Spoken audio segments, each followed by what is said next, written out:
Chapter 22. Men, brethren, and fathers, hear ye my defense which I make now unto you. And when they had heard that he spake in the Hebrew tongue to them, they kept the more silence.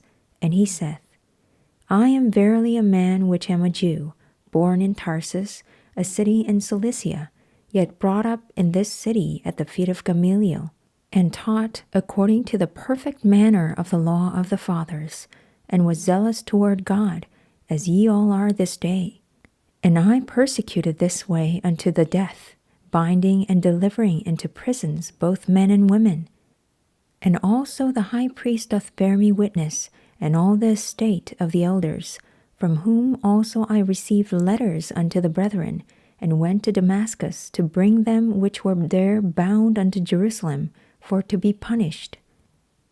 And it came to pass that as I made my journey, and was come nigh unto Damascus about noon, suddenly there shone from heaven a great light round about me.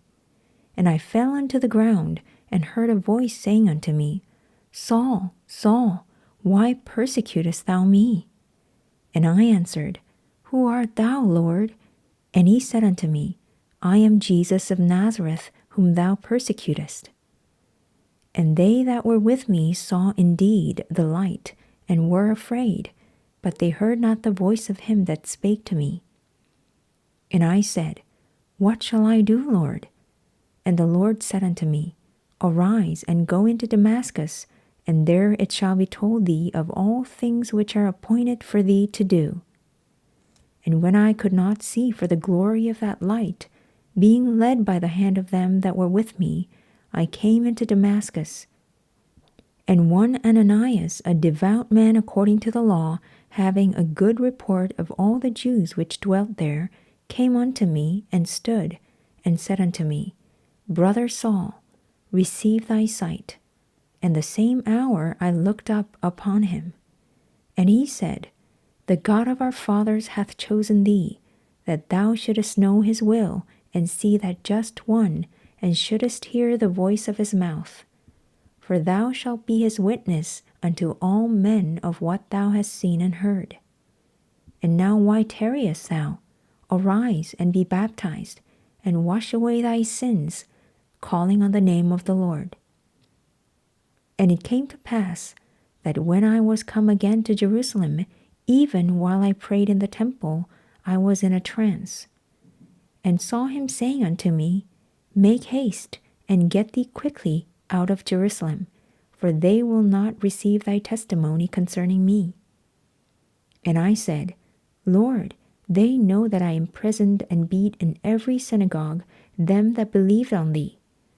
And when the blood of the martyr Stephen was shed, I also was standing by, and consenting unto his death, and kept the raiment of them that slew him. And he said unto me, Depart, for I will send thee far hence unto the Gentiles. And they gave him audience unto this word, and then lifted up their voices and said, Away with such a fellow from the earth, for it is not fit that he should live.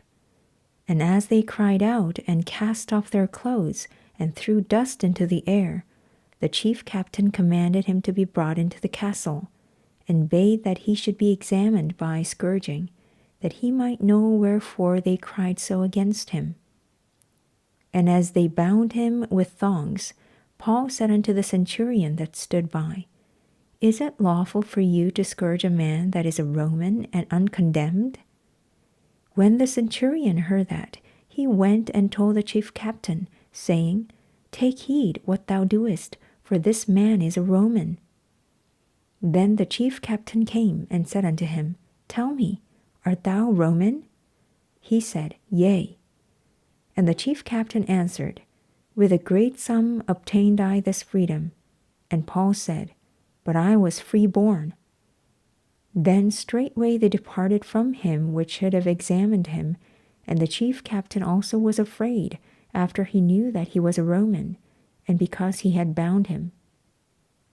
On the morrow, because he would have known the certainty wherefore he was accused of the Jews, he loosed him from his bands, and commanded the chief priests and all their council to appear, and brought Paul down, and set him before them.